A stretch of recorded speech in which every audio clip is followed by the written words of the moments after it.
Greetings, I am Herbert Erpaderp, and today I'm going to build this Panzerspähwagen 30T Tatra OA VZ 30. What a mouthful that is.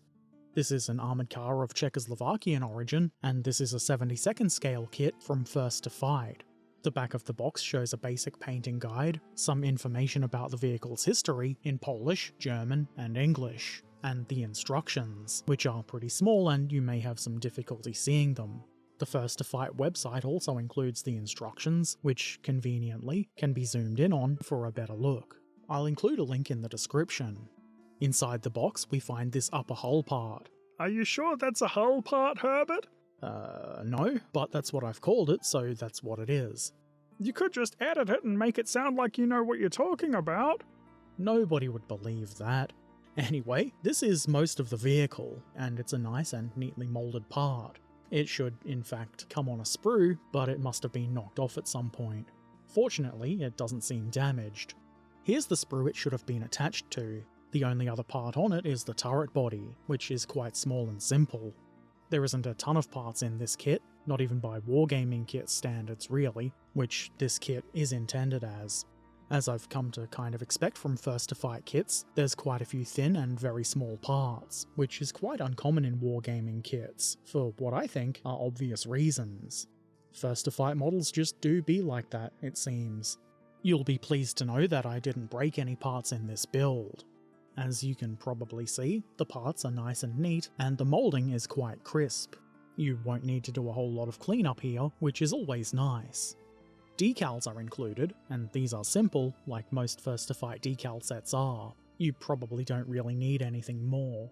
And of course, you get the magazine with the kit, or the kit with the magazine, whichever way it goes. If you can't read Polish like I can't, you can't do much but look at the pictures and the instructions. This is a bigger version of what's on the back of the box, so it could be helpful if you want physical instructions. Also, note the drilling instructions. I did. So the first thing I did was drill some holes. The instructions tell us to use a 0.5mm bit, which is what I did, but I ended up having to make the holes a bit bigger, so a bigger drill bit would have worked as well. Maybe 1mm. We need to make 2 holes in the roof, and then 2 holes in both of the front mudguards. Ooh, look at Herbert not missing drilling instructions. That's new. It's mostly accurate. I did, in fact, miss 2 other holes that need drilling, but we'll get to that later. Building the rear suspension doodaddery is next, and this is a little bit fiddly. You've got to kajigger this exhaust part around the central part, and there's a couple of very small guide knobs that should help you get things lined up correctly. I then add these side parts. There's a couple of hook-looking bits which go over the axles. There's one of these for either side. The finished assembly looks a little bit more complicated than it actually is. There is quite a bit of detail in there for so few parts used. I set that aside to bond, and then I take the floor or frame or whatever you'd call it and glue it to the vehicle's body. It pretty much drops right into place. I then glue the front axle part on. This is a nice single part, and it also pretty much drops right into place. Then I attach the rear axle assembly. This does seem like it could go on either way, but the correct way is the way I did it, the way that has the exhaust pipes pretty much connected, rather than with a space between them. With a little pressure it sort of clicks into place, but of course, glue will keep it there. I follow that with this plate, which has a couple of hooks on it. It was kind of fiddly because the exhaust pipes got in the way, but once I got it in place and added glue, everything was right with the world. Well, maybe not the world, but this particular bit of plastic. Then this little triangular piece goes in place at the front here. Simple. I add the front mudguards next. There are guide tabs on the back of these, and it's pretty easy to get them on nice and straight, though a little bit of nudging may be needed. Obviously, as I did, it's a bit easier to make the holes in these before putting them on the model. And here, I'm drilling the holes I forgot about. Not that it actually makes a difference though.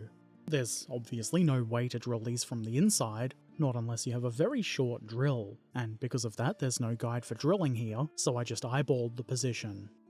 How about we add some tiny fiddly bits? Everybody's favourite. There's a pair of nubbins that go into the pre-existing holes on the sides of the body just forward of the windshield, and of course I've got no idea what they are, maybe some sort of light. They're a bit fiddly because of their size, as you might expect, but they're not too difficult to place. Then some other nubbins go into the holes I drilled in the sides of the body. Would you believe I don't know what these are either? Of course you wouldn't believe that, but I think I got them on at the right angle. Then I add the smallest and probably fiddliest part of them all. This, I assume, tail light of some sort. There is a tiny mounting point for this, which does help. And while we're at the rear, why not add the rear door? It plops right into place with no trouble. Along the right rear fender, I add this thing, and yet again, I have no idea what it is. Some sort of case for a thing. I wasn't quite sure if it should be sitting on the fender or the side of the vehicle. The little bracket things moulded into it don't contact both of those parts, even though it does kind of look like they should. I chose the side of the vehicle because why not? It's a really good idea to add wheels, so I did that next, starting at the front. All of the wheels are very similar, but the ones at the front are ever so slightly different. They're numbered differently on the sprues, but the only difference I could see is that the inner bit that joins onto the axle is a little bit longer. Probably not even by a millimeter, but it is different. Obviously the rear wheels go on next, and they're just as easy as the front wheels are. There is a little bit of play to them, and the front wheels too, which means you'll probably have to do a bit of eyeballing and nudging to get them on nice and straight. While I let those wheels bond, I build the turret. First, the bottom part, which has keying, though I'm not really sure how much that matters. I add glue to let it know I want it to stay there, then I attach the hatch. You could model this open if you wanted, but I don't. Then, the gun. It does take a little bit of nudging to get it straight, but that shouldn't be too challenging. That's the turret done. Before I attach it to the hull, there's still a few important details to add, like the windshield part. Though, is it really a windshield? Whatever. As you can see, I added this little hatch part, and then that assembly can be glued into place right where you would expect it to go. Into the holes I drilled on the roof, I add this thing. Is it some sort of protective bumper for the turret, or some kind of weird roof rack? The headlights occupy the two inner holes I drilled into the front mudguards. They do take a bit of nudging and kajiggering to get them to sit nice and straight, but in the end I think I got them on neatly enough. The two outer holes are for the ball-on-stick vehicle width markers. The one on the left has either a mirror or some sort of placard on it. The right one is just a regular ball-on-stick. To finish the model, the turret goes into place with its locking tab mechanism. That's it. The Panzerspähwagen 30T Tatra OA VZ 30 in 72nd scale from First to Fight is now completed, and as I usually am with First to Fight kits, I'm happy with the result. It is an interesting looking armoured car, though certainly not the weirdest looking one. It's pretty regular, I guess, but it does look good. I rather enjoyed this build. There were a couple of tiny fiddly bits, and they were very moderately annoying, but only very moderately, not enough to prevent my enjoyment. While it wasn't actually all that difficult to put together, the suspension is quite complicated looking, and it is a bit unfortunate that you'll pretty much never see it. Not unless you play games with the model and you roll it over to represent its destruction or something like that. Okay, so I enjoyed this kit, I give it all the thumbs up that I'm capable of, which I guess is 2. If you're looking for a model of this particular armoured car, you could certainly do worse. I don't know if there are other kits for this vehicle out there, but this is the only one I've ever seen, so it could very well be the only choice.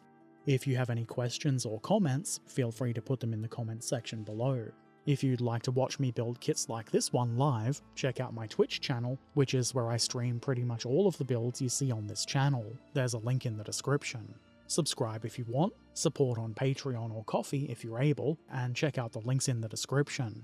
Take care of yourselves, be excellent to each other, and thanks for watching. Farewell.